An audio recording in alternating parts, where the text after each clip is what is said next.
नमस्ते देवियों और भाइयों, मैं दिव्य प्रकाश दुबे और आपका मेरे पन्ने पे स्वागत है। एक सवाल जो बहुत बहुत लोग पूछना चाहते हैं और मेरे से बहुत लोग पूछते भी हैं कि उनका नौकरी में मन नहीं लगता, वो क्या करें, है ना। बस अभी 3 महीने किसी को नौकरी की है, किसी ने शुरू किया है और कहते हैं सर अब हमसे तो नहीं हो पाएगा, हमें तो जो ये है ना पैशन को फॉलो करना है। और अब हम ना फुल टाइम वो काम करना चाहते हैं जो हम करना चाहते हैं। अब ये बड़ा ट्रिकी सिचुएशन है ये वाली एक्चुअली, है ना। मतलब जैसे अब मैं फुल टाइम राइटर हूँ, तो इस बात के पीछे जब कोई आता है पूछने, तो वो ये नहीं देखता मैंने 11 साढ़े 11 साल नौकरी की है ना। जब हम कॉलेज से निकले और बहुत, वो मैंने नौकरी का एक वीडियो भी बनाया था, वो आप पीछे जाके देख सकते हैं अगर आपने नहीं देखा है तो, कि क्या होता है क्या नहीं होता है। मुझे ये लगता है पर्सनली इतने दिन कॉर्पोरेट में काम करने के बाद में, कि आपको नौकरी चाहे आप बेमन से करें, चाहे आप मुश्किल नौकरी करें, चाहे आपका बॉस इस दुनिया का सबसे ख़राब आदमी हो, लेकिन फिर भी आपको नौकरी करते रहना चाहिए। अनलेस कि जब आपको आप जो समय दे रहे हैं और जो आप अपना पैशन फॉलो करना चाहते हैं उसके पैसे बराबर हो जाएं या ज़्यादा हो जाएं। उसका रीज़न क्या है क्यों आपको नौकरी करते रहना चाहिए? क्योंकि अगर नौकरी आप बेमन से भी कर रहे हैं तो जब आप ऑफिस जाते हैं तो आप एक ऐसी स्किल सीखते हैं जो कोई भी काम करने के लिए सबसे ज़्यादा ज़रूरी है। और वो स्किल है संयम, धैर्य, धीरज, पेशेंस।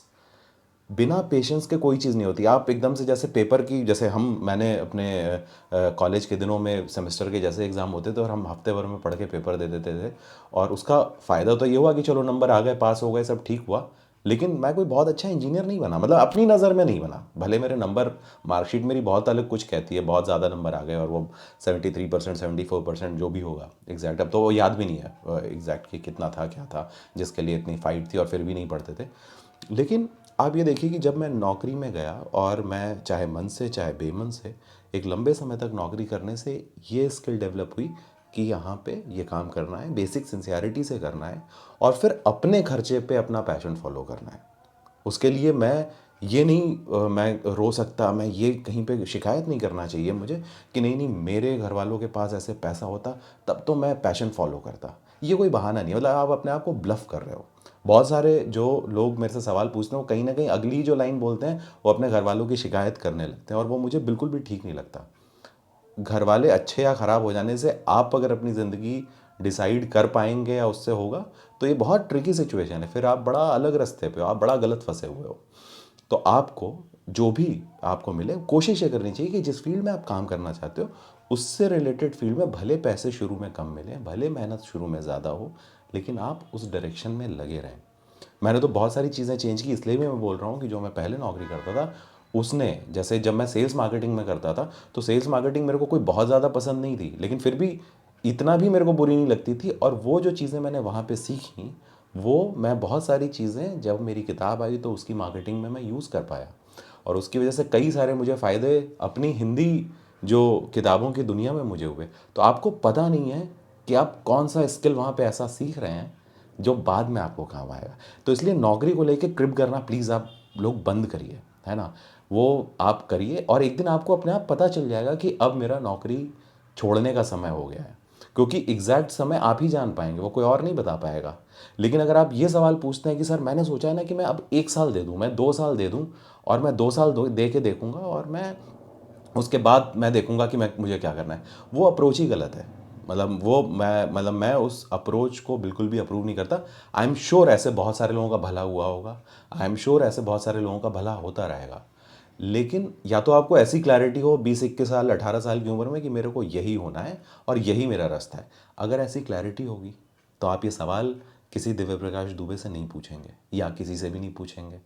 लेकिन अगर आपको ऐसी क्लैरिटी नहीं है तो आप शांति से नौकरी करते रहें और साथ में बहुत मेहनत करते रहें। जैसे मैं पहले भी शायद मैंने 1 2 बार ये बात बोली है कि अगर आप ऐसी नौकरी करें जिसमें आपको सैटरडे संडे ऑफ मिलता हो, साल भर में 104 दिन की छुट्टी ऐसे होती है, 52 संडे होते हैं, 52 सैटरडे होते हैं, साथ में दिवाली होली ये सब छुट्टियां मिला के 20 दिन की छुट्टी और होती है, 15 दिन की तो होती ही होती है, 4 5 दिन की सिक लीव मिला लीजिए।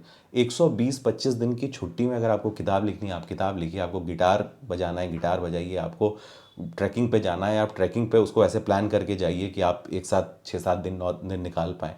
लेकिन आप ये बहाना मत दीजिए कि मेरे पास समय नहीं है और मैं नौकरी की वजह से ऐसा नहीं कर पा रहा हूँ। ऐसा नहीं होता। ये चीज़ ही गलत है।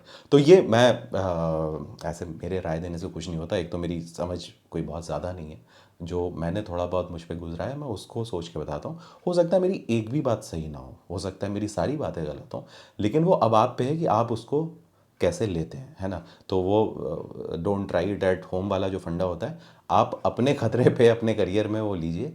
लेकिन ये बहाना आप दे रहे हैं अगर कि नहीं, ये नौकरी की वजह से मैं नहीं कर पा रहा हूँ, यहाँ पे मेरे को 12 घंटे काम करना पड़ता है तो मैं नहीं कर पा रहा हूँ, ये ब्लफ करना बंद कर देना चाहिए आपको। और आपके आसपास भी ऐसे लोग बहुत सारे ब्लफ कर रहे होंगे। उससे क्या रहता है कि हमें ना दिमाग में शांति होती है, अरे यार फलाने भी तो ऐसे ही कर रहा है, उसका भी तो नहीं हो रहा है। तो वो चीज़ से निकल के देखना चाहिए। वो जब आप निकल के देखेंगे, जैसे आप 52 दिन सैटरडे संडे को मिला के देखेंगे, तो आप देखेंगे कि बहुत दिन है अगर आपको अपना पैशन फॉलो करना है तो। 24 घंटे कोई पैशन नहीं फॉलो करता, तो है ना। तो ये बात ध्यान रखें। बाकी मैं कोशिश करूँगा कि इस तरीके के जो सवाल आते हैं, और आप लोगों के बहुत सारे सवाल मेल पे आ रहे हैं मुझे, तो मैं उसके जवाब देने की कोशिश करूँगा। बहुत बहुत धन्यवाद और अपना ख्याल रखें।